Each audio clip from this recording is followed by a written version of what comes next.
si están automáticos, ¿no? No, checa si tienes para compartir. Bueno, pues muchas gracias a todos, cada uno de ustedes de diferentes medios, y también a los ciudadanos que hoy nos acompañan, tanto compañeros del Movimiento 5 de Junio y personas solidarias a esta causa. Pues hoy lamentablemente tenemos ya 56 meses, hoy 5 de febrero, de la tragedia de la guardería ABC, donde fallecieron, recordando, 25 niñas y 24 niños que no debieron morir, y más de 70 con diferentes grados de lesiones que han quedado marcados de por vida. Hoy lamentablemente vemos una vez más, desde inicio de año, la falta de justicia, en este caso, donde vuelve a ser una farsa, donde vuelve a ser una falacia que en México el Estado mexicano nos brinda una justicia pronta, imparcial y expedita, lo cual se vio reflejado el 1 de enero con la liberación de la última persona que estaba dentro del proceso penal y que estaba en la cárcel, ¿no? Que estaba en prisión, y la reciente también que pasó con un recurso similar de Irma Crescencia Díaz, recién notificados en esta semana. Y el día de hoy vamos a compartirles unos puntos sobre parte de lo que se ha argumentado en esta información en diferentes medios y en redes sociales, de la situación del desvanecimiento de datos, de que que todos son inocentes, de que nadie tiene el deber de cuidado. Estamos considerando estos puntos: inicio de operación de guardería ABC, lo de desvanecimiento de datos, las supervisiones de protección civil y de las coordinadoras del IMSS, donde nuevamente hacemos mención que entran pues los 3 niveles de gobierno. Entra el Instituto Mexicano de Seguro Social como parte del Estado mexicano, y en el caso del desvanecimiento de datos, una deficiencia del actuar de las autoridades de procuración de justicia, se supone, y por el otro lado las impartidoras de justicia, representadas por jueces y magistrados del Estado de Sonora, ¿no? Y a nivel nacional también, por el antecedente que tuvimos de la Suprema Corte de Justicia, cuando se dio la facultad de investigación del artículo 97, que hasta esa fecha tenía esa facultad, y que aprovechó la ocasión para deslindarse de ella y pasárselo a la CNDH, ¿no? A continuación vamos a pasar por lo que son fotos que están dentro de algunos tomos de lo que conforma el expediente 126, diagonal 2009, que es el expediente de inicio que se abrió por oficio a raíz de la tragedia, pero que tiene diversos acumulados que se han ido integrando dentro de varios. Tenemos más de 20 tomos, nada más que traer una muestra, compañero. Una décima parte. Hay otros tomos, como el expediente que se abrió también de inicio, es el 134 en el fuero común, pero hay el 182, el último fue el 12 del 2012, si no me recuerdo. Tenemos una serie de expedientes, muchos, donde hay información que se duplica, que en algunos casos no creemos que no ha sido considerada debidamente por el juez. Y a continuación vamos a pasar esas diapositivas, esas fotos, que están directamente copia del expediente, ¿no? Tenemos, como dije, las supervisiones. Bueno, y vamos a iniciar en orden cronológico con lo que es inicio de operación de guardería ABC.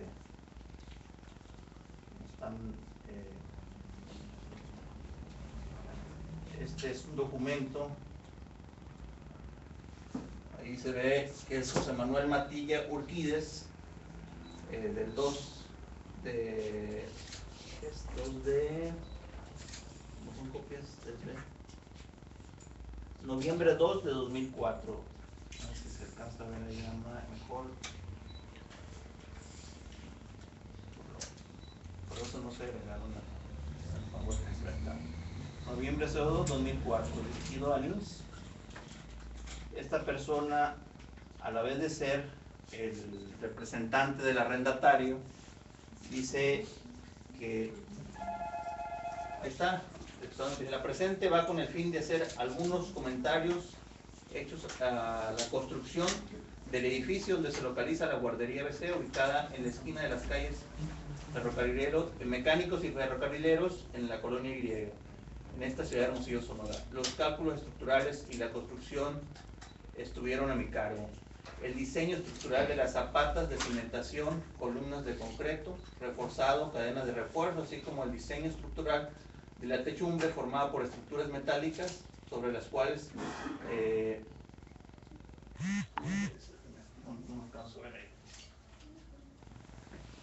bueno, habla de detalles técnicos conforme a todas las normas estructurales para refuerzos de viento propios, considerando una carga total, habla de detalles técnicos. La construcción tiene una edad aproximada de 17 años y la cual no encontraron ni más mínima falla ni en pisos, ni en muros, ni en la techumbre.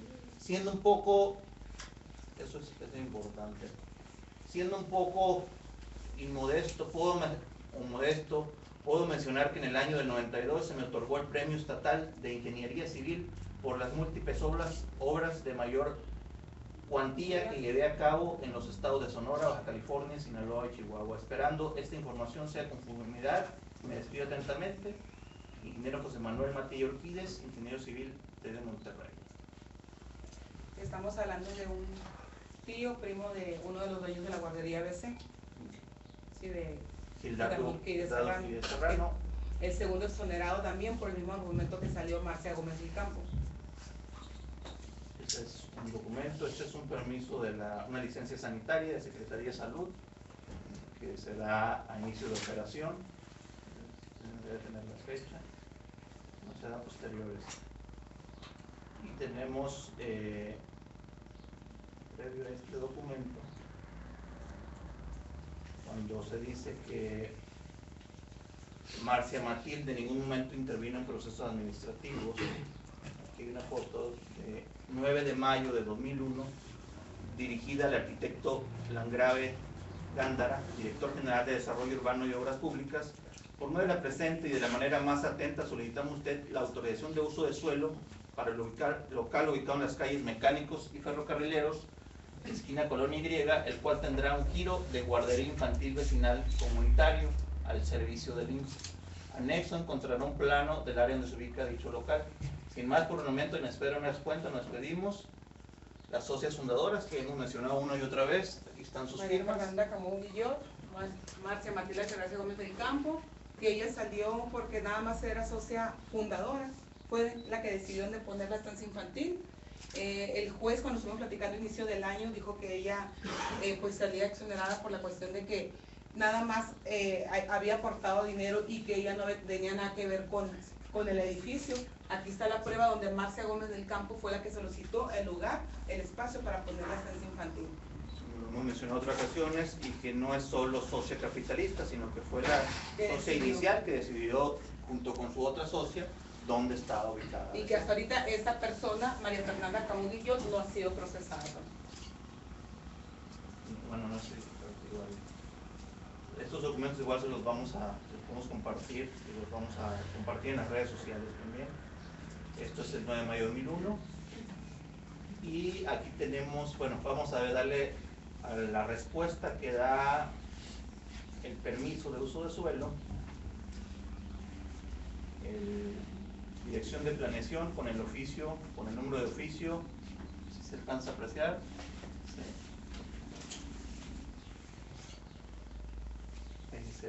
Respuesta al escrito, se solicita una vez realizado.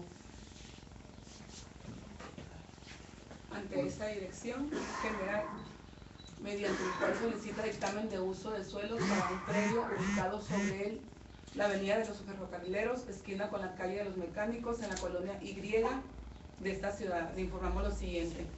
Una vez realizado el dictamen técnico de inspección física del lugar, que nos ocupa por personal adscrito a esta dirección general, se decidió que que se encuentre construido en su totalidad y de acuerdo a los usos y lineamientos que marca el Programa Municipal de Desarrollo Urbano para la ciudad de Hermosillo, Sonora. Este predio se localiza en una zona mixta con uso predominante de comercio y servicios presentando condiciones para el funcionamiento de una guardería. Ahí hacemos una pausa. Posteriormente a este permiso se otorgó para la gasolinera, donde en ningún momento en el expediente lo que hemos revisado se hace referencia a que había una condición de riesgo para los niños en la guardería ABC, que era un motivo de negar el permiso a la gasolinera. Y en una parte grande del expediente hay en que los dueños, incluso hay antecedentes en medios de 2009, de fuentes del Imparcial y otros medios, que los dueños dicen que no, que nunca vieron un riesgo en la gasolinera y que ellos no tenían ninguna situación en el sentido. Por otra parte, no olvidamos presentar el documento de carácter informativo, no puede realizar ninguna actividad de construcción sin contar con los permisos correspondientes. Entonces, es la respuesta con el número de oficio correspondiente. Y nuevamente es importante a quién está dirigido. Cuando dicen, bueno, no tuvieron nada que ver en actos administrativos, ahí ven los nombres de las socias fundadoras y son las que están en el acta constitutiva de la sociedad civil denominada guardería. ¿En qué año se creó exactamente la guardería? 2001. Y esto aquí pueden ver, es un permiso que es de mayo, 14 de mayo, igual les doy un zoom para que ustedes la fecha, cuando se solicita el permiso previo al inicio de operaciones de ABC. Mayo 14 de 2001. Asunto dictamen de uso de suelo con el número de oficio.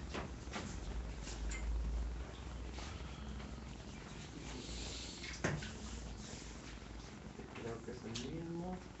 Y aquí el mismo, igual agosto 2, dejará respuesta dirigida al contador público Marcelo Meuch Tirado, quien tampoco está está entre los inculpados. Y aquí habla en respuesta. Nuevamente habla que establece la ley, que se otorga el permiso, pero esto ya es dirigido al representante legal. Es como un complemento al documento anterior. Y ahí está, Dirección General de Desarrollo Urbano y Obras Públicas. Para ver nuevamente la fecha. Fecha agosto 2 de 2001.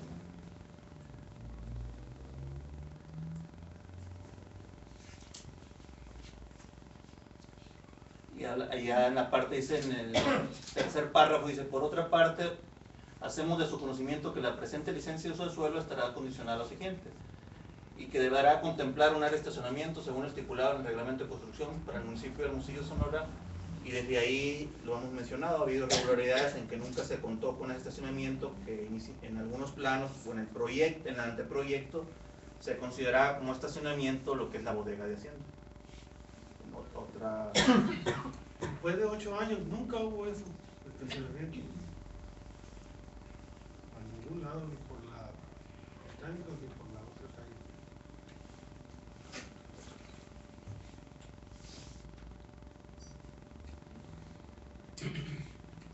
Esto es de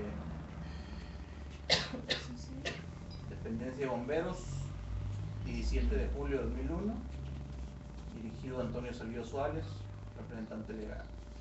En respuesta a una solicitud que él realizó, se le hacen unas recomendaciones, ni siquiera obligaciones, no son recomendaciones que se le hacen técnicas respecto al extintor, que debían de contar 4 extintores, rótulos, y este es un párrafo importante, que se hará tener rótulo que haya extintor, que deberá cumplir estos con los requisitos de la norma 026 de la Secretaría de Trabajo vigente. Tienen los detalles técnicos. Deberá tener que hacer en casos de sismos e incendio, rutas de evacuación y salida de emergencia, y salida nada más ahí dice, incluso no dice salida de emergencia en esa parte, que deberá cumplir estos con los requisitos de la norma 026 de la Secretaría de Trabajo y Previsión Social vigente. Material resistente a la intemperie, no cartulino similar, y hablan de los demás detalles técnicos, dentro de ellos 4 centímetros, lo de la altura, lo de las puertas, y teniendo esos precedentes, aún así, en último vamos a ver pues el seguimiento a la supervisión, bueno, se da Y la norma sí especifica puertas de emergencia, pero ahí no las omite. Dentro De la cuestión Las administrativa, omite el bomberos. dentro de la administrativa encontraron todos y cada uno de los socios dentro de estos trámites administrativos. Sí. Sí, de todos los socios. Todos. Este es otro trámite, continuando con lo de Marcia, que este es dirigido al IMSS, con atención al delegado estatal.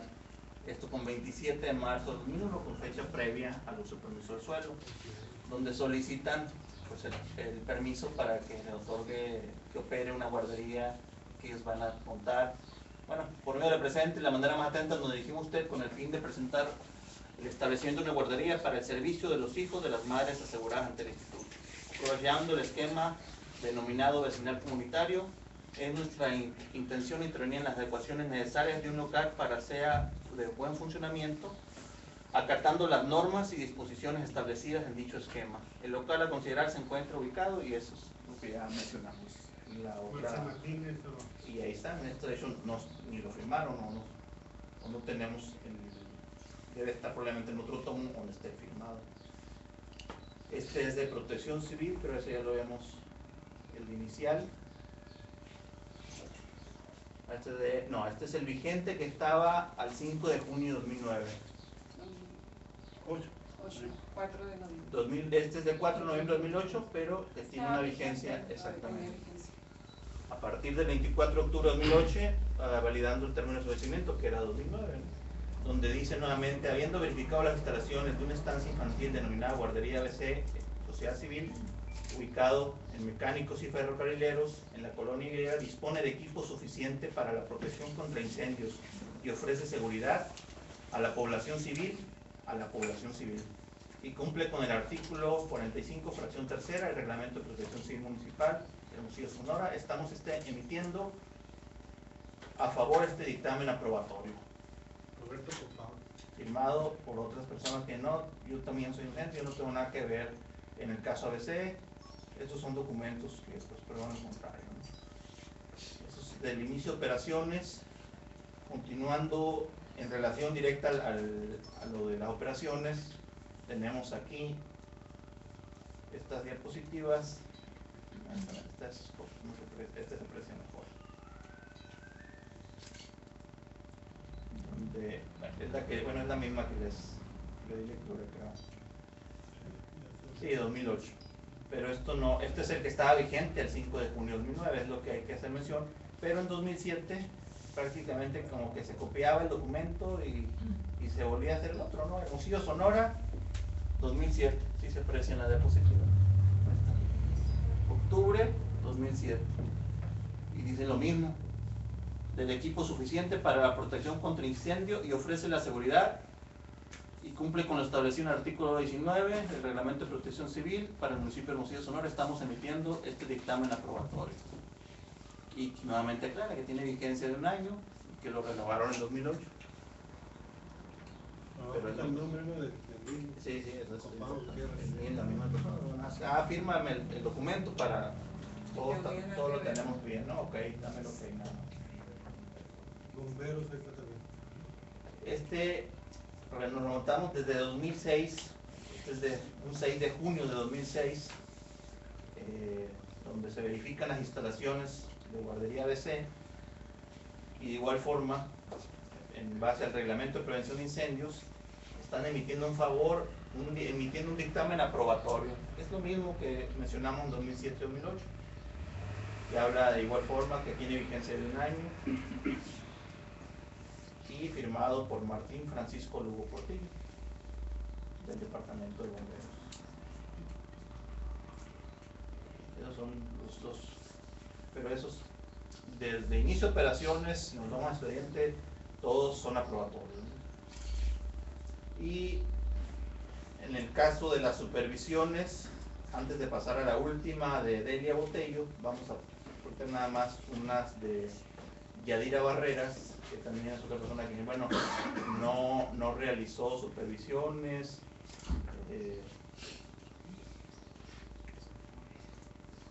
no hay elementos en el expediente. Está una 20 de septiembre, ahí está, 20 de septiembre de 2006, la directora en turno, Luz María Soto Espinosa, Los datos ahí relevantes, la capacidad instalada 196, la asistencia al día 149, la plantilla teórica, la real de personas que laboraban, y aquí viene ya por área, ¿no? Entonces es parte de lo que era su supervisión o auditorías a las estancias como coordinadoras zonales o supervisoras. Entonces, de octubre, de igual forma Yaira Barreras, de 2006. De septiembre a octubre, un dato nada más por mencionar, de la plantilla de 30 personas, de un mes a otro bajó de 30 a 25 para atender a la misma capacidad instalada de 196. Dentro de varios aspectos se supervisaban lo del sistema del registro, listas de asistencias, pero uno de los datos que nos interesa en particular, descanso de personal, la capacitación. En algunos reportes se hace mención de la ausencia o falta de capacitación al personal que elaboraba dicha estancia infantil, que no hay también seguimiento de esos reportes, que ocurrió, o simplemente nada más se dijo, es que no hay capacitación al personal, y pues no pasa nada, ¿no? Los niños siguen siendo atendidos por personal que no está capacitado. Esta diapositiva, a ver si necesito zoom, ¿no? Factores de riesgo, un poco de zoom le voy a dar. Aquí estamos hablando de acceso a la guardería, estacionamiento de terracería, como dice Luis Carlos, lo dice, no aplanado, pues considerarían quizás de la gasolinera, ¿no? Factores de riesgo, 2 es que cumplía protección civil, lo tiene en blanco, no tiene ninguna observación. Extintores, que cumplía, es el equivalente. Salidas de emergencia, de igual forma que cumplía con todo. Fumigación, orden, manejo de basura, esos detalles de datos, pero esto es lo que en particular nos interesa por lo que ocurre. Que decían, no, es que yo no estaba considerado sus obligaciones de supervisar no solo los aspectos administrativos, sino también las condiciones, y aquí lo dice, seguridad e higiene. Específicamente ese cuadro está hablando de ese rubro, ¿no? ¿Firmado por quién es? Este es de la supervisión de Yadira Barreras. Ahí lo voy a ver rápido, pero me voy a ir a la parte donde firma la directora en turno. En ese momento no estaba firmado por el representante legal y la coordinadora zonal, en este caso de Yadira Barreras. Este es el de ese es otro. Y vamos al reciente, al que revisó la persona que fue que salió el 1 de enero. El 1 de enero, 423, aquí vamos a iniciar. Lo que ven en el lado izquierdo, igual que en las otras supervisiones, es el inicio de operación. Ahí lo dice. Fecha de inicio de operación, 8 de agosto de 2001. La clave que tiene ante el IMSS esta guardería que tenía. La capacidad instalada de atender a niños y niñas. Y de ahí ven que hay un sobrecupo. Desde la inscripción, 207. La asistencia al día, 161. Y aquí en la parte superior, Botello Amante, Irene, ¿no? Licenciada Judith Jaime Peralta, 26 de mayo 2009. Esta es la última supervisión de una coordinadora zonal a la guardería BC y la hizo la persona que salió en libertad del Cerezo el 1 de enero del presente año. Del Irene Botello Amante. Fue la última inspección por parte de ella. Es la última inspección por parte de ella y por lo tanto del IMSS. En el caso de ella, Yadira, ella promovió este recurso. No, ella no todavía el del agradecimiento de datos. No lo ha promovido, ¿no? Igual ahorita lo confirmamos con el abogado, Sí. ese detalle. No. Igual aquí pueden ver lo mismo que en los formatos. Esto, prácticamente todo cumple. A medida que falta Son para que vean también que es el mismo formato, ¿no? Pero recursos humanos, capacitación, todo cumple.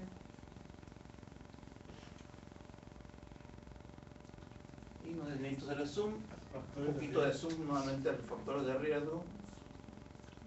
aquí está, factores de riesgo, programa de protección civil, extintores, salidas de emergencia, seguimiento, bueno, en salidas de emergencia, programa de protección civil, Sí. tiene máxima calificación, lo puso. ¿Sí? Entonces ella al firmar ese documento le está dando el visto bueno a la guardería y por lo tanto puede seguir con sus operaciones. ¿Sí? A nosotros no nos interesa si ella sabía o no sabía de protección civil, lo que nos interesa es que ella firmó, es su responsabilidad haber firmado un documento del cual no tenía conocimiento de lo que estaba haciendo a la mejor, que es lo que ella dice, pero ahí está firmado, ahí está el documento señalado por ella, ¿sí? Donde ella dice que cumplía con todo. Entonces, si no saben de un tema, mejor que se reserven, o como dijo una persona muy asertivamente, hay que saber renunciar cuando no sabemos lo que estamos haciendo. O denunciar en este caso. O denunciar. Tenían dentro de sus obligaciones, hay una guía de capacitación de funcionarios públicos, que ella también, aparte de ser una coordinadora zonal, no está limitado en ese aspecto. Y que aparte tenía una capacitación previa, se ha mencionado en otras ocasiones. Esos son detalles otros de la supervisión, de indicadores, pero vamos al documento de cierre de firmas, donde dice: se aprecia el mantenimiento e instalaciones de la guardería se encuentran en muy buenas condiciones, un muy buen ambiente de trabajo. Se sugiere la instalación de una malla, aquí estoy, en el área de patio. El mejor desarrollo de actividad, para el mejor desarrollo de actividad de recreo de nuestros pequeños usuarios. Y en esto con Artesco dice: no omito informarle que me es grato felicitarle a su equipo de trabajo por la buena organización y excelente ambiente de trabajo que se lleva en su guardería y que se ve reflejado en nuestros pequeños usuarios. Firma de la directora Diana Judith Jaime Peralta, que es la directora que estaba vigente el 5 de junio de 2009 con ocurrieron los hechos. Ahí sí tenemos la firma del representante legal y de la trabajadora social Botello Amante de Lía. Este es con el cual concluye la última supervisión de IMSS y de esta persona que sale en libertad el 1 de enero de este año. Por desvanecimiento de datos. No hay datos que la culpa según el juez de distrito. El 4 de 2009, ¿no? Y habían hablado de nada de protección civil. Si se fijan aquí, nada más servicio de administración. De igual forma, desde 4 de junio de 2009, que es decir, lo que acaban de ver en ese informe: agradable ambiente de trabajo, buen mantenimiento en general del inmueble, aun cuando posteriormente nos enteramos, tanto ustedes como nosotros, que había oquedades en la pared que compartían en común guardería BC y bodega de Hacienda, ¿no? Nunca fueron visibles ni para las supervisiones de estas coordinadoras zonales ni para las personas de protección civil, lamentablemente. Este es un oficio que se gira al jefe de prestaciones económicas, que estaba en turno en ese momento todavía. Esos son los elementos que tenemos, como lo mencioné de inicio, operación de ABC, supervisiones de protección civil y bomberos, y Yadira Barreras como un antecedente, un precedente del trabajo y de los elementos que no es un punto, sino son supervisiones integrales y que están consideradas en un diagrama que depende de la coordinadora de prestaciones de guarderías o la encargada de guarderías, tanto a nivel nacional depende de prestaciones económicas y sociales del IMSS, y a nivel estatal es lo mismo. Prestaciones económicas del Estado de Sonora tiene a su cargo el área de guarderías correspondiente al Estado de Sonora. Eso es similar y tiene un marco normativo. Dentro hay una o dos normas del IMSS, creo, si no mal recuerdo, la 002. Hay una serie de normatividad y de obligaciones que tenían estas coordinadoras, que estaban impuestas de entrada por las normas internas del propio Instituto Mexicano de Seguro Social, y aparte no omitiendo nosotros el que son funcionarias públicas, ¿no? Que esa es otra situación donde pues, se agravan los delitos, ¿no? Hay que tenerlo en presente siempre que hemos sido informados en ese sentido, ¿no? Eso es lo que tenemos por parte de... ¿Qué sigue entonces? Se habla de nuevas líneas de investigación, tienen estos datos, ¿cuál es el proceder ahora del equipo jurídico? Precisamente antes de contestar tu pregunta, el punto que tenemos pendiente, que mencionamos, es la cuestión del desvanecimiento de datos. ¿Y qué sigue? Aquí el licenciado Ramos pues va a de qué sigue, de qué trata ese punto de los desvanecimientos de datos en que se ha argumentado y qué sigue de parte de los servicios públicos. Licenciado, también. Pásate para acá y volteas hacia las cámaras, por favor. Buenos días. Miren, el desvanecimiento de datos es un incidente, es una forma de libertad dentro de un proceso que no implica necesariamente que se dicte sentencia absolutoria.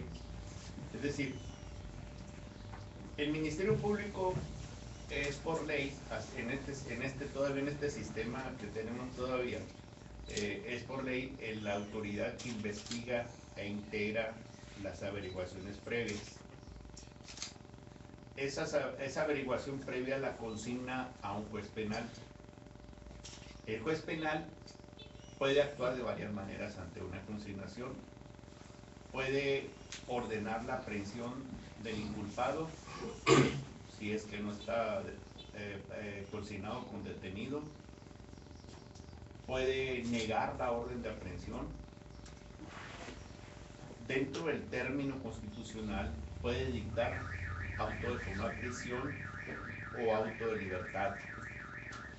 Auto de libertad por falta de elementos para procesar. En el caso de las señoras Botello y señora Crescencia Díaz, dictó auto de formar prisión. Pero dentro de los procesos penales, dentro del procedimiento penal, existe una figura que se llama incidente de desvanecimiento de datos. Incidente de libertad por desvanecimiento de datos. ¿Qué significa eso? ¿Qué datos son esos? ¿Cómo es que se desvanecen?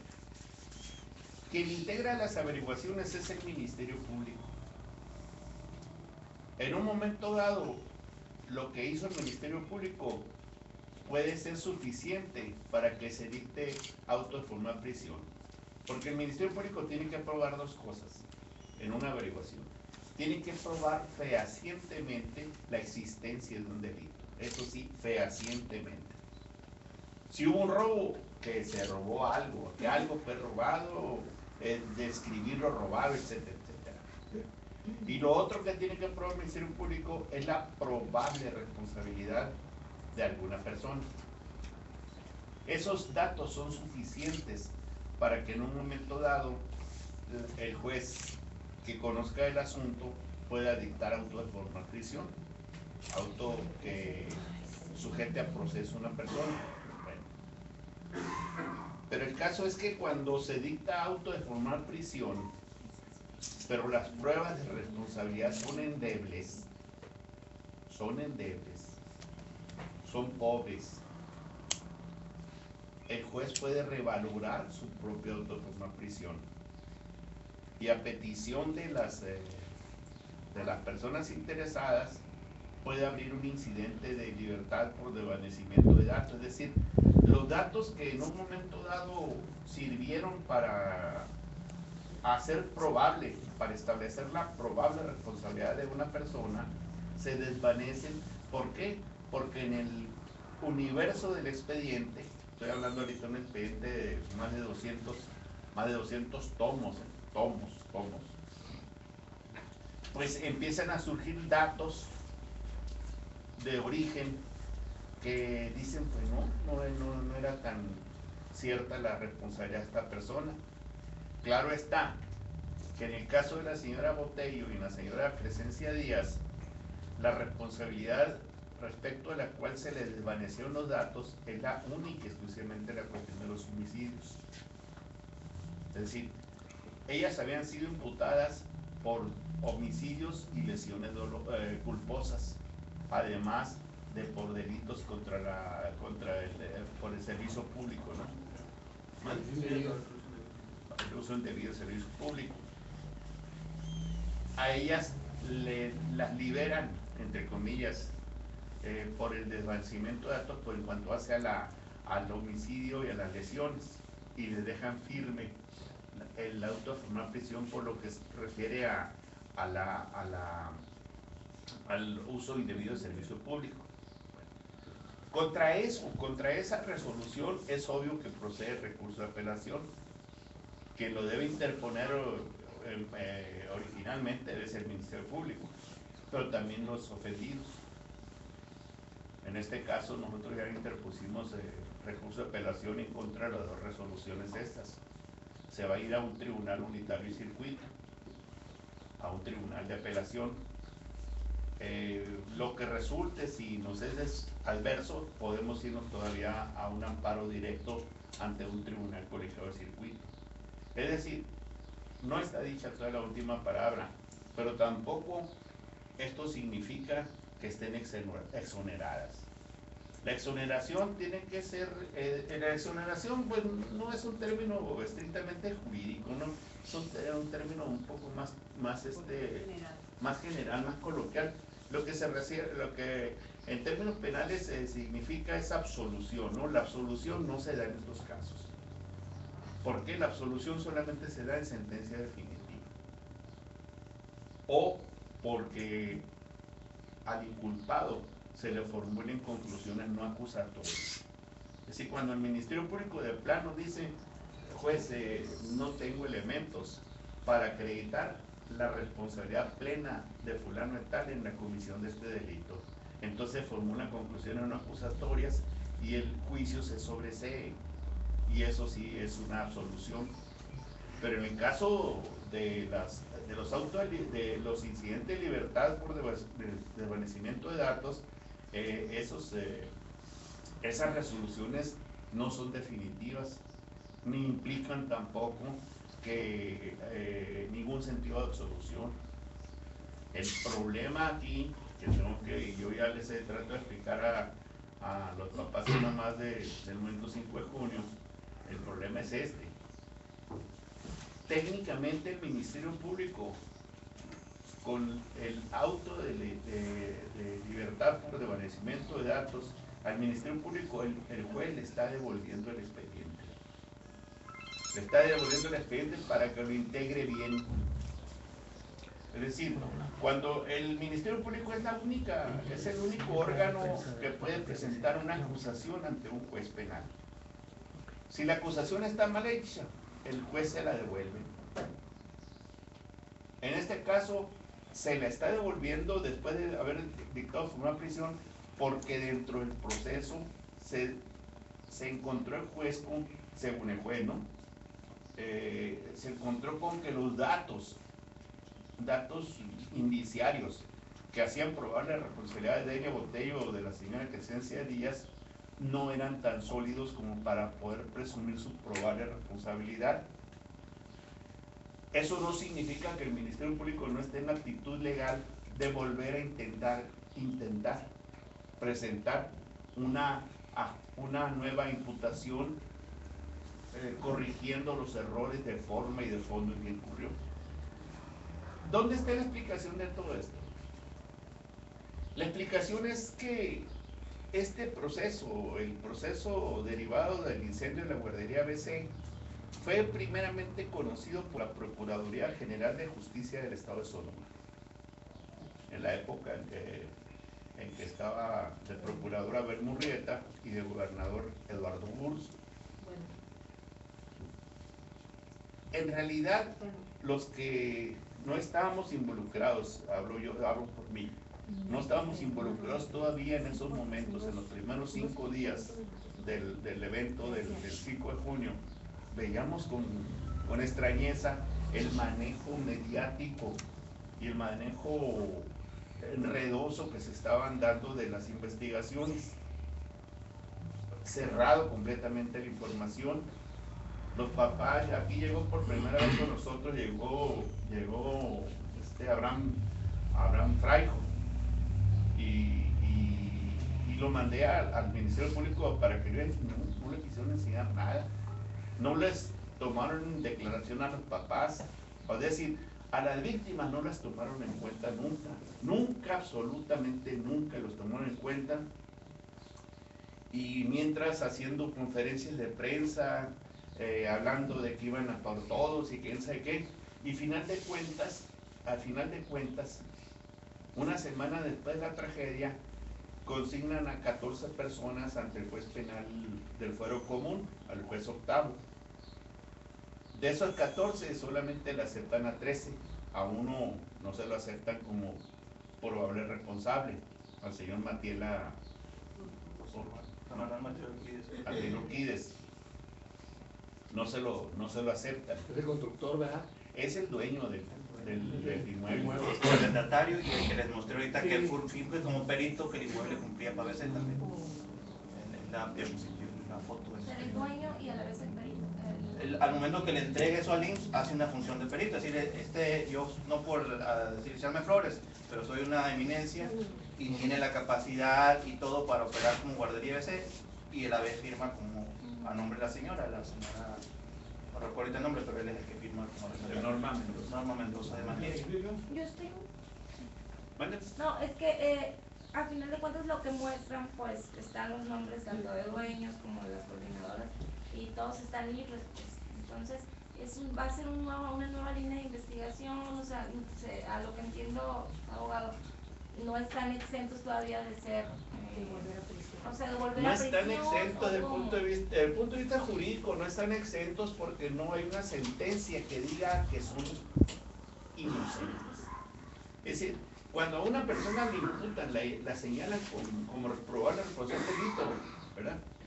Desgraciadamente en nuestro sistema actual ahorita, prácticamente a uno lo arrojan la carga de probar que es inocente. Es decir, la presunción de inocencia, que es uno de los grandes principios del derecho penal, no existe en este momento. ¿Por qué? Porque al momento en que el Ministerio Público integra una averiguación, consigna a alguien, ya lo consigna como probable responsable. Y si el juez le dicta formar prisión, él ya tiene en su contra una presunción de responsabilidad, es presunto responsable. ¿Vieron lo que vieron la película esa presunto culpable? Es exactamente lo que pasa. Bueno, el problema es que el que da cita, el Ministerio Público puede decidir, en nuestro sistema jurídico actualmente, puede decidir quién va a la cárcel siendo inocente y quién no va siendo responsable. Abogado, ¿quién vigila y quién obliga a la labor ahí del Ministerio Público? Porque si él hubiera integrado bien el expediente, pues no tuviera pretexto de juego. Mira, ustedes se acuerdan que todo el manejo que se dio de la tragedia de la guardería fue vertical, fue muy vertical. ¿Quién estaba al frente de los hechos? Estaba Burs, el que tenía la voz cantante. Abel Murrieta asentía nomás que sí, que no, que vamos para allá, vamos para acá. Y el Ministerio Público, o sea, el verdadero talachero del asunto aquí, el Ministerio Público estaba haciendo lo que le estaban ordenando. ¿Qué pasó? Que si le damos una repasada a las investigaciones que hizo el Ministerio Público el fuero común, nos damos cuenta que a los dueños de la guardería, cuando les preguntó, le hizo solo preguntas coloquialmente dichas lights, blanditas, que si se había impactado mucho, que si le ha afectado mucho esto, es decir, como si fueran prácticamente víctimas, exactamente. No, pues no decir, oiga señor, ¿y usted por qué siendo esto, por qué tenía esto? No, cuestionamientos que le harían a cualquier hijo de vecino, que uno esperaría, pues que un investigador hiciera, oye, ¿y por qué pasó esto? En primer lugar, ¿por qué pasó esto? ¿Dónde estabas tú? ¿Dónde estabas tú como dueño? No, nada, nunca, no. En el incendio de la guardería no hubo un solo dueño presente. No hubo ningún dueño estaba presente. Entonces, la primera pregunta ¿qué es esa? La otra cuestión que a nosotros nos llamó la atención y fue cuando empezamos a intervenir, fue por qué si aquí alguien, y estoy hablando de alguien de cualquiera de nosotros, por alguna desgracia le hacemos algún daño a alguna persona, la atropellamos, nos arraigan. Si no nos agarran con la mano en la masa, nos arraigan. ¿Y por qué ellos no nos arraigaron? ¿Sabe por qué? Porque dijo Burs, porque el delito culposo no se arraiga a nadie. Y eso dijo Burs y dijo Burs ya eso y así se quedó, aunque era totalmente falso, ¿no? Entonces, en este sentido, lo que quiero significar es que el manejo de la investigación la lleva a cabo la Procuraduría General de Justicia de Sonora, más como un control de daños, más como un control de no ser muy grande. En primer lugar, reducir al mínimo el número de responsables y reducir al mínimo el nivel de responsabilidad. Curiosamente, durante la investigación que hizo la Procuraduría de Sonora, no apareció como imputado ninguno de los dueños de la guardería. Ninguno de los dueños de la guardería. Estaban en el limbo. Esos señores estaban en el limbo. No aparecían como imputados. Los dueños de la guardería no aparecían. Fue hasta la semana siguiente cuando se hizo un arreglo entre Medina Mora y Burs de que cada quien se hiciera cargo de sus responsabilidades en cuanto a sus subordinados, del fuero común que lo manejara Burs y del fuero federal que lo manejaran la PGR. Pero si ustedes recuerdan, en la investigación que hizo la PGR, ¿verdad? En la investigación que hizo la PGR, lo único que nosotros advertimos es que se colgó, como se dice coloquialmente, se colgó de la averiguación que había hecho la Procuraduría de Sonora. No hizo una sola investigación propia la Procuraduría General de la República. Simplemente se atuvo a lo que ya habían hecho estos. ¿Y ¿Por qué eso se creen? están presentando entonces todas estas situaciones que vemos después a raíz Pues lógico, es la consecuencia del manejo, del manoseo y del manejo inescrupuloso de la investigación. ¿Por qué? En la averiguación que integró la Procuraduría de Sonora no aparecieron los de la guardería. Abogado, sin embargo, cuando le preguntan al gobernador Guillermo Padres sobre el curso de las investigaciones, sobre cómo ratifica a Abel Murrieta como procurador, él dice que, lo dice Guillermo Padres, lo dice también el mismo Abel Murrieta, que ellos hicieron bien su trabajo cuando estuvo en sus manos el expediente, cuando estuvo en sus manos la investigación, que después fue arrancada por la autoridad federal, lo valida el gobernador Guillermo Padres, y es una justificación que recurrentemente hace el diputado hoy paladín de la justicia, Abel Murrieta. Quiere decir que, bueno, que en su momento tuvo plenas facultades para llevar a cabo un castigo a los responsables. Es que él era el jefe del Ministerio Público, pues Abel era el jefe del Ministerio Público, el procurador. Bajo sus órdenes estaban todos los agentes del Ministerio Público, específicamente el que hizo el que integró la averiguación. Ahora, cuando dicen yo hice bien mi trabajo, no significa que lo hizo bien desde el punto de vista técnico, lo hizo bien porque trató bien las órdenes. Eso es lo que significa. Ya traducido al lenguaje burocrático, el hacer bien el trabajo es hacerlo conforme le indicaron. Bueno, entonces esto de que está libre sobre parte del proceso que se ha trabajado tal vez doble, triple, no sé, es consecuencia, decía, de la información del mal manejo y después sí recuerdo que fue hasta después cuando la PGR retomó la investigación de las averiguaciones previas de las autoridades estatales. Entonces ahorita, ¿qué hay que hacer o qué sigue para poder retomar si estas personas están en libertad, si no hay nadie, si se deslindaron? Y ustedes están presentando documentos que efectivamente sí relacionan tanto a los dueños como a las empleadas en todo lo que se pudo haber evitado. ¿Qué procede? Digo, para entender un poquito esto, porque sabemos que también Manos Unidas ya interpuso apelación contra la liberación o exoneración de las empleadas del IMSS, y también en su momento ya hay 2 dueños que están absueltos de cargos, ¿no? Entonces... Mire, lo que ocurre es esto, pues. Es que cuando se hace la averiguación por la Procuraduría de Sonora, no están involucrados los dueños de la guardería. A la semana, cuando la PGR, con Medina Mora, cuando era Medina Mora el Procurador General de la República, consigna ante el juez primo distrito el asunto de la guardería, no involucra tampoco a los dueños de la guardería. Involucra a las empleadas, a las señoras estas, a Yadira, Crescencia, a Botello, al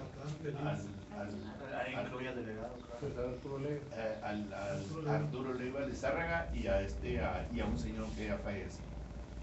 A esos son los únicos que escriben. La PGR. La PGR. Fue cuando nosotros fuimos a la corte que se salió de aquí de Sonora el tema, cuando entonces, estando en Panamá, Calderón afirmó que iban a ir por todos, que nadie iba a quedar sin castigo y tal, y fue cuando se consignó a los 5 dueños de la guardería. Hasta entonces, estoy hablando ya de julio, el principio de julio del 2009. Entonces me preguntan, ¿qué hay que hacer en esto? El problema es que nosotros, como parte ofendida, prácticamente somos convidados de piedra en el procedimiento penal. Es decir, el ofendido en este sistema de justicia penal simplemente actúa atrás del Ministerio Público, a través del Ministerio Público. Si el Ministerio Público quiere hacer algo, lo hace. Y si no, es muy difícil obligar al Ministerio Público a que haga su trabajo. ¿Por qué se lo digo esto? Cuando salió el sobreseimiento de la señora Marcia Matilde, por el tiempo había posibilidades de que el Ministerio Público integrara otra vez averiguación previa.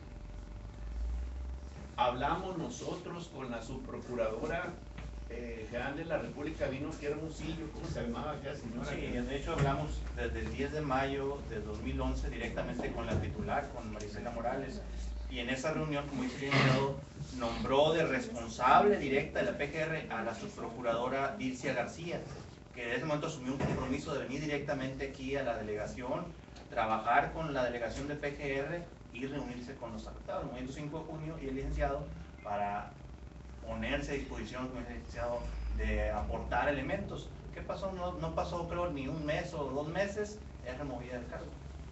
Y se lo dijimos en una reunión posterior a Marisela Morales, en noviembre del mismo 2011, donde de hecho ya no nos quería recibir, cuando era una reunión previamente pactada, nos recibe déspotamente, y otra funcionaria que tenía menos de, creo que un mes en el cargo, también que reemplazó a ese, no, es que confíenme en mí, les voy a dar seguimiento al caso, no nos hagan perder el tiempo. Y es respuesta parte de lo que dice Karina, tanto el Ministerio Público en el Estado corresponde al Ejecutivo, uno tiene una autonomía, y a nivel federal al Ejecutivo Federal. Eso lo hemos vivido lamentablemente. Ayer también trascendió información respecto a un amparo ahí que nueva cuenta podrían jalar a cuentas a Eduardo Burz y a otros funcionarios. ¿Qué hay en ese sentido? Ese amparo se hizo por parte de Manos Unidas, se hizo una denuncia en contra de Burz, en contra de algunos servidores públicos del Estado, ¿no? ¿Ah? Esa denuncia fue atendida por el Ministerio Público y en un momento dado el Ministerio Público decidió archivarla. Contra ese archivo se fueron en amparo ante el juez de distrito. El juez de distrito les concedió el amparo. Los inculpados, los imputados, pidieron el recurso de revisión ante un tribunal colegiado de circuito, y eso que resolvió la semana pasada un tribunal colegiado de circuito, viene en el sentido de que deben investigar, ¿no? Bueno, aquí el tema es que no es por falta de investigaciones, entre comillas, el problema que tenemos nosotros, es falta de voluntad política de hacer justicia. Por ejemplo, están haciendo investigaciones, ahorita están hablando de que van a hacer investigación de un supuesto digamos, persona que incendió la guardería deliberadamente, esas cuestiones, una persona que murió, toda una trama muy oscura y muy turbia. Bueno, ahí están investigando. Que van a traer un investigador de Inglaterra, no sé dónde, ahí están investigando. El tiempo va pasando. Ahora nos hablan de ese amparo que se acaba de consumir. Hasta ahorita nunca han llamado a declarar a Burs. Nunca han llamado a declarar a Molinaro Casitas. Nunca han llamado a declarar a Santiago Levy. Levy, ¿no? A Daniel Cara, y a Santiago Levy en ese momento también. No los han llamado a declarar. A Gándara, al señor que anda de senador, no lo han llamado a declarar. No han llamado a declarar. Entonces, ¿de qué estamos hablando? De que nos están jugando el dedo en la boca, nos están diciendo, mira, que ya estamos investigando y que quién sabe qué. Pues sí, pueden hacer muchas investigaciones, abrir muchos expedientes, pero lo que verdaderamente lo que verdaderamente interesan, no los tocan. Por ejemplo, nosotros tenemos presentada una querella contra las empleadas de la guardería. Empleadas que en su gran mayoría, ellas tenían deberes de cuidado de los niños. Salieron corriendo con sus bolsas. No son ni heridas, ¿no? ¿Perdón? No resultaron ni heridas. La única que resultó herida fue la directora. Y muy quemada quedó. Bueno, pero digo, ¿por qué a ellas no les da curso en el Ministerio Público una investigación que nosotros pedimos que se hiciera? Nosotros presentamos la querella, fueron los papás a ratificar la querella, les dimos santo y seña donde podían hacer donde podían llamarlas. Es hora que no nos contestan. Esa es investigación que interesa. ¿Por qué? Porque son las personas que tenían a su cargo a los niños. Serán empleadas, serán maestras, serán no sé qué serán, pero el problema es que ellos tienen que responder qué pasó, qué hicieron y qué no hicieron cuando el incendio. Pues sí que todo da verdad en una guardería, cuando alguien va a una guardería, los niños muy bonitos, formaditos, cantando, haciendo canciones, bailando y todo, qué bonitas se ven y qué simpáticas se ven las educadoras, pero el problema en una situación límite como la que ocurrió el 5 de junio, ¿dónde estaban esas señoras? ¿Dónde estaban esas mujeres? ¿Saben dónde están ahorita? En el CAE, se llama. CAE. Reclamando atención por haber salido traumatizadas por el hecho. Y ser beneficiadas. Recibiendo beneficios del Seguro Social. Cuando lo que deben de estar recibiendo es un proceso penal. Abogado, y por ejemplo, toda esta situación no cae ya en el estatus de falta de impartición de justicia al interior del país y entonces amerita irse a la Corte Internacional. Sí, lo que pasa es que está bien, le acepto la pregunta a usted. Está bien. Mire, sí, efectivamente, lo que pasa es que de acuerdo con las normas del derecho internacional, tenemos que agotar las instancias locales, ¿no? Es decir, tampoco podemos brincarnos y ir a las instancias cuando todavía no se han agotado esto. Por ejemplo, dijeron ustedes, bueno, si no han llamado a declarar a Burs, no han llamado a declarar a Caram, no han llamado a declarar a Molinaro Casitas, ¿por qué no los llaman? ¿Por qué no se van directamente a las instancias internacionales? Porque hay una averiguación que supuestamente se abrió en contra de ellos. Es decir, las averiguaciones que están abiertas contra ellos, en las que no los han tocado, no son más que pantallas para evitar que se diga que no se está haciendo nada contra ellos. Sí me comprenden. Tenemos que agotar eso nosotros. Tenemos que agotar eso. Es decir, tarda mucho, muchísimo. Ya, de hecho, ya va para 5 años el proceso y está extremadamente enredado. ¿Por qué? Porque así conviene. El juez de distrito parece como que está es capitán de un barco, está tirando al agua, está tirando muchos bultos que cree que no sirven. Se está deshaciendo de mucho. Hace poco, ¿qué le diré? Yo creo, ¿cuándo fueron? 15 días. Hace unos 15 días fueron Pati y Pepe pues el día 2 de enero. El día 2 de enero, cuando nosotros nos enteramos, porque aquí no llegaron a traernos la notificación de la resolución de Delia Botello, fue Pepe y Pati al juzgado de distrito, hablaron como una hora con el juez de distrito. Como una hora, ¿verdad? Sí, dentro de lo que hablamos es parte de lo que comentó Antonio Encero, pues de qué está pasando cuando ya después de 4 años salen estas personas en libertad, cuando se supone que ya está el proceso muy avanzado y que ya se supone va a resolver o va a dictar sentencia, a lo que información que hemos tenido, que no hemos tenido nada más reunión con el juez, sino también con la MP y directamente con la PGR a nivel nacional.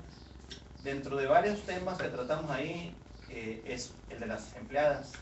Digo, al día de hoy no ha llegado una consignación de PGR.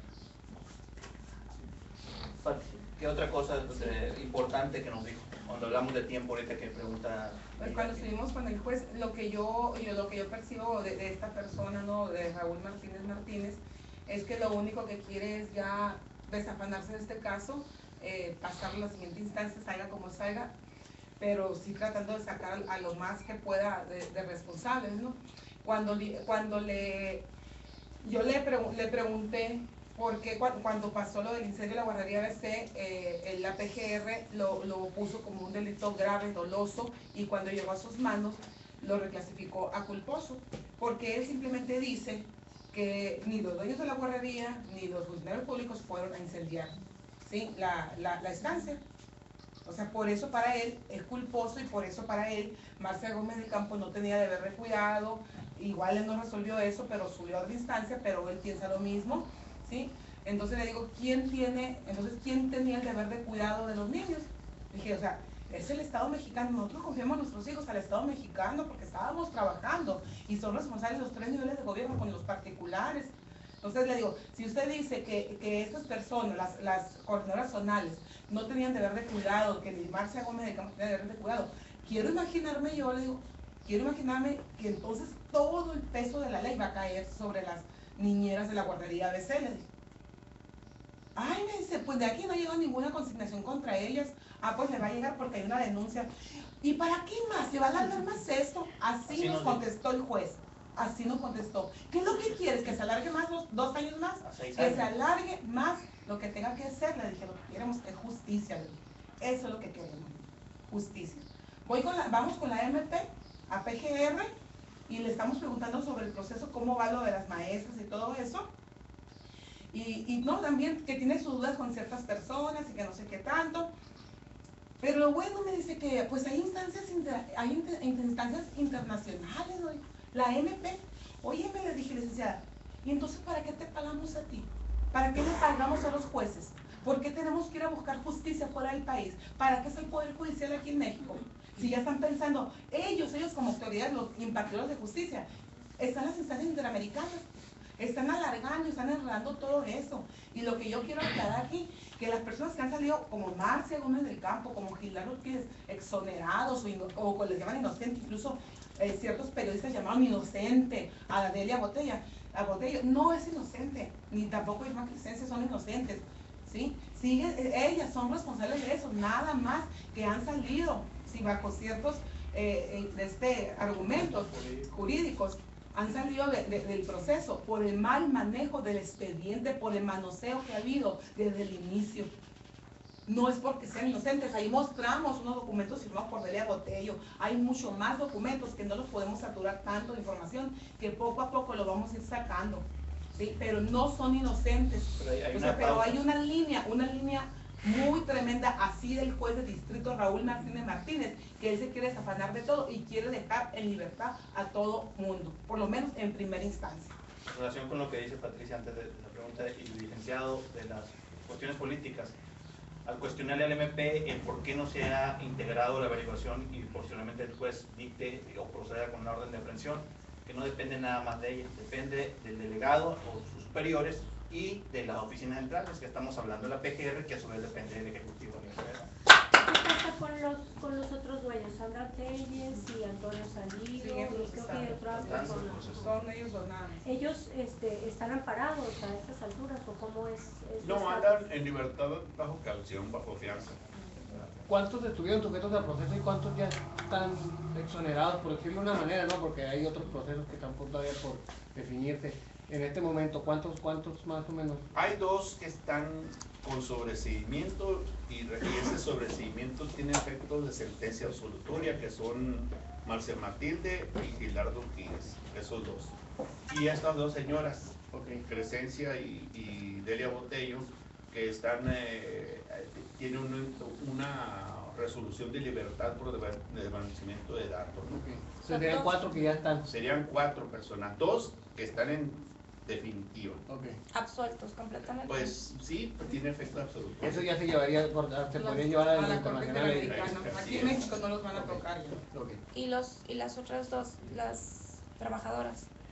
Las otras dos señoras, las otras Delia y esas están todas, su judice, están todavía bajo. Es contra lo que apelaron ustedes. Pues. Así es. Entonces, todavía puede seguir Todavía el proceso. De 22 salen 4, quedan 18 sujetos al proceso Pues, penal administrativo. teóricamente debemos tener como unos 25. Incluso hay irregularidades en cuanto al número total, porque el MP nos daba, como tú dices, un número menor de 20, pero nosotros los últimos datos teníamos, no considerando la persona que falleció, 27 o 28 procesados.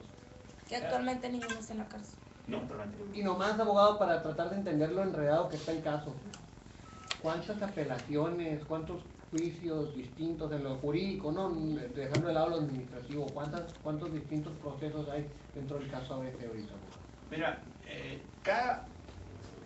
por ejemplo, en un expediente, un solo inculpado puede interponer recursos, puede interponer amparos, puede interponer medios de defensa de distinto tipo, puede ofrecer pruebas, en fin, uno solo.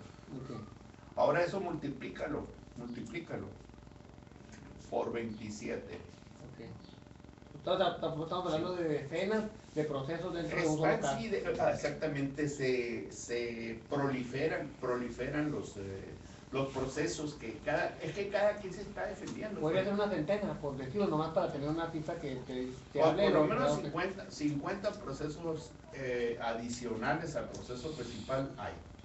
Que era parte de lo que por lo menos 50 procesos adicionales al proceso central hay en el caso de la entre amparos, entre apelaciones, entre impugnaciones, es decir, todos los medios de defensa.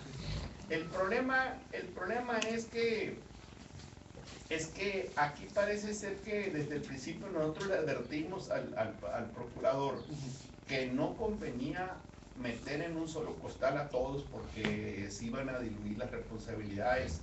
No es lo mismo la responsabilidad del gobernador del estado, como jefe político del estado, como superior de todos los servidores públicos que intervinieron en los contratos y en las asignaciones de las estancias infantiles.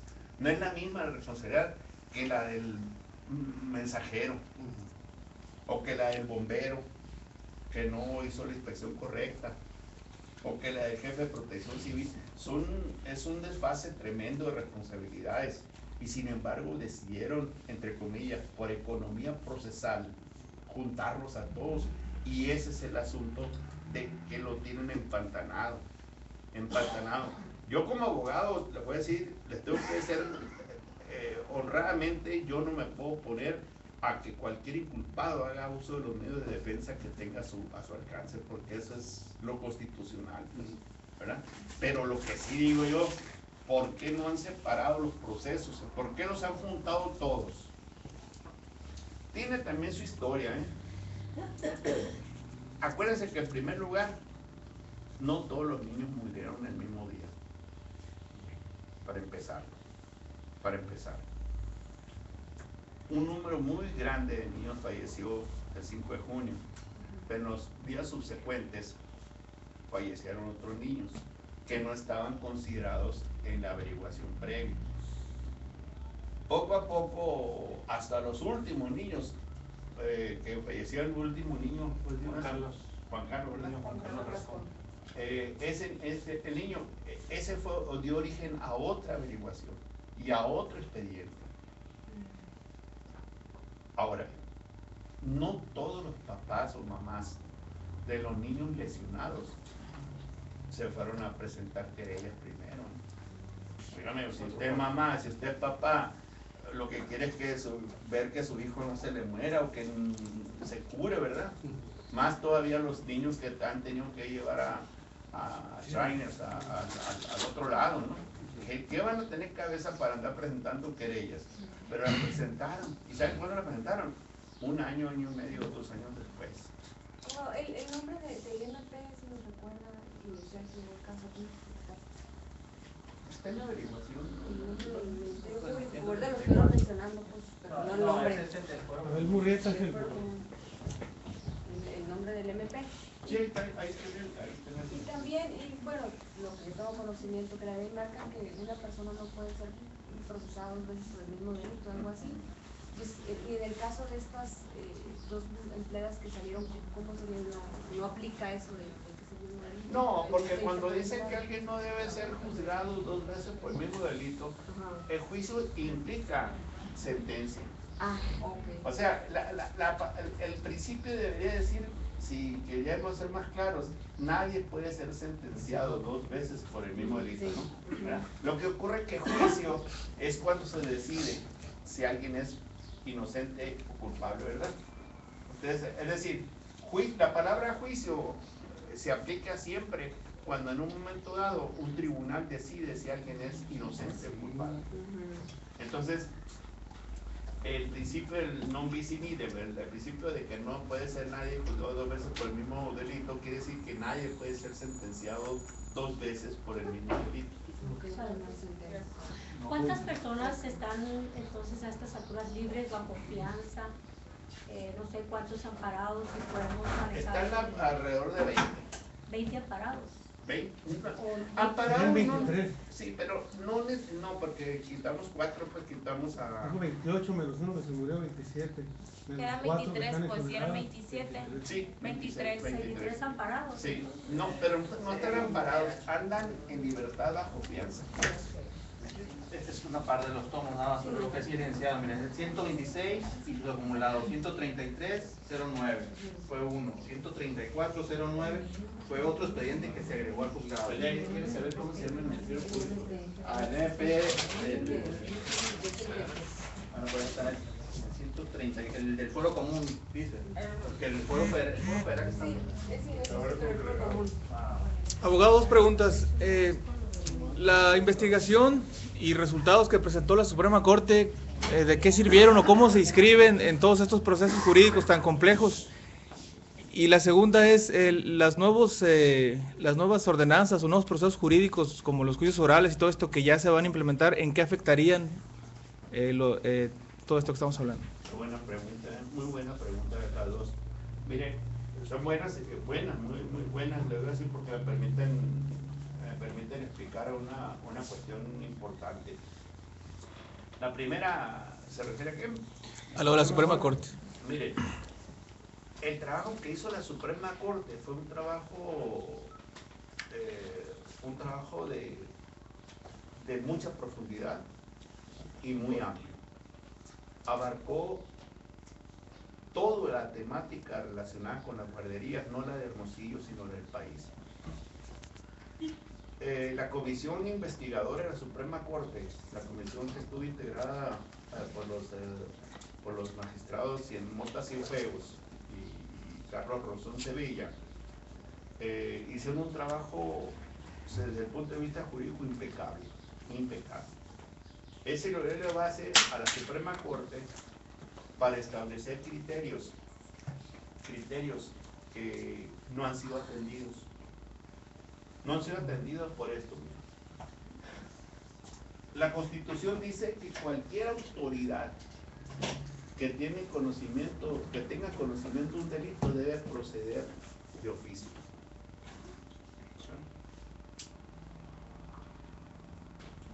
La Corte dice que una de las cosas que más nos benefició de la resolución de la Corte fue que de 11 ministros, 10 ministros consideraron y resolvieron así que en el caso de la guardería ABC se habían violado gravemente las garantías individuales. Gravemente las garantías individuales. ¿Qué significa que las garantías individuales se hayan violado gravemente? Miren, cualquier autoridad viola garantías. El agente de tránsito que lo para nomás por rutina para revisarle la licencia, o que anda mal un stop o lo que sea, ya le está generando un acto de molestia, un acto de violación de derechos. Pero eso no se considera grave. Es violación, pero no grave. La misma Corte ha dicho que violación grave es aquella que afecta totalmente los niveles de defensa de una persona o de un grupo de personas, ¿no? Que lo dejan totalmente sin ninguna posibilidad de reaccionar. Esto surgió con el caso de Lidia Cacho. Lidia Cacho es una mujer nomás, una mujer sola. Una mujer sola a la cual le violaron gravemente las garantías. ¿Por qué? Porque la secuestraron, la amenazaron, la extorsionaron y psicológicamente la torturaron. Cuando dijeron que iban a meterla con unas lesbianas y le iban a violar y esas cosas. En Acteal se violaron gravemente las garantías. En Aguas Blancas se violaron gravemente las garantías y no era una sola, eran muchas personas. Lo importante aquí es que en el caso de la guardería ABC, la Corte dijo que se habían violado gravemente las garantías. Y aquí viene la pregunta. La violación no grave de garantías la puede hacer cualquier autoridad, por torpeza, por ignorancia o por mala fe. Pero la violación grave de garantías no la puede hacer cualquier servidor público. No tienen tanto poder, es lo que quiero decir. ¿Quién puede violar gravemente las garantías en Sonora? El gobernador del estado, el procurador general de justicia, por la enorme capacidad de poder y de hacer daño que tiene. En México, ¿quién puede violar gravemente las garantías? El presidente de la República. Cualquier servidor público de alto nivel que tenga bajo su mando a la Policía Federal, o al Ejército, a la Marina. Ese es el tema. Que la investigación de la Suprema Corte, ahí está. Y ese es el punto de partida que debe tener cualquier tribunal interno para dilucidar responsabilidades. Y para nosotros, ¿para qué nos sirven? Para establecer ante una instancia internacional, aquí hizo nuestra Suprema Corte de Trabajo. Siguen. Esa es la utilidad que tiene el trabajo de la Suprema Corte. Que ya puso, ya hizo la investigación de campo en cuanto al esquema en guarderías, en cuanto a la asignación de las guarderías, en cuanto al funcionamiento de las guarderías, en cuanto al desorden de las guarderías. Ahí está. Es cuestión nada más de jalar la hebra, de seguir el hilo conductor. Ese es el primer punto, ¿no? Lo importante que representa para nosotros, la importancia enorme que representa para nosotros la investigación en la Corte. Ahí está en el juzgado de distrito. Esa ya la jalamos de México. La jalamos, la pedimos que la mandaran. Mandaron así como se ven, ¿no? Casi toneladas de papeles. Su segunda pregunta, ¿cuál fue? Sobre los juicios orales, ¿cómo impactarían la implementación? Miren, desgraciadamente el nuevo sistema acusatorio de justicia penal, probablemente en esta semana lo aprueben, hoy o mañana.